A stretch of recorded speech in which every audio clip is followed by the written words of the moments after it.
মারবে না শুরু করো।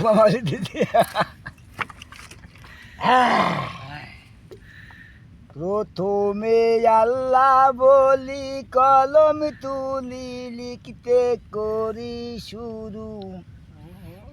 আর নিদানের ভরসা আল্লাহ তুমি কল্পতরু তোমার অপার লীলা, তোমার অপার লীলা খেলছো খেলা ভব এ সংসারে, তুমি যারে মারো তারে কে বাঁচাইতে পারে, তুমি রক্ষা করো। আর তুমি রক্ষা করো কথা ধরো লিখি কবিতায়, স্বামী হইতে মূল ঘটনা সবারে জানাই, অন্তরে যোগাও কথা। আরে অন্তরে যোগাও কথা, মনের ব্যথা শোনেন সর্বজনে, যশোর জেলায় বাড়ি তাহার কালীগঞ্জ থানা গিরাম কালোখালী, গিরাম কালোখালী শোনেন বলি মিথ্যা কথা নাই, ওই গিরামের আজহার বিশের মাতো 12 হয়, তাহার 4টি ছেলে।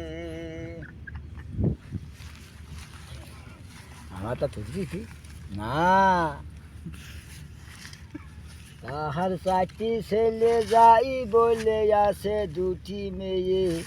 কোনো দিকতে নাই রে কুমায়ার সকলের চেয়ে আছে পাকা বাড়ি, আছে পাকা বাড়ি টাকা করি অভাব কিছু নাই, বড় ছেলে রবিউল ইসলাম দিলাম পরিচয়, সে তো খোদা ভক্ত, সে তো খোদা ভক্ত 5 ওয়াক্ত পড়িত নামাজ, 8ম শ্রেণী পাস করিয়ে করত মাঠের চাষে, বয়স হবে 25, বয়স হবে 25 কিংবা 30, তাহার বেশি নাই, হাউস করে দিয়েছেন বিয়ে তাহার বাপ মাই, মেয়ের নাম নূরজাহান, মেয়ের নাম নূরজাহান, জানের জান প্রাণের প্রাণ গিরাম কাদির কুল,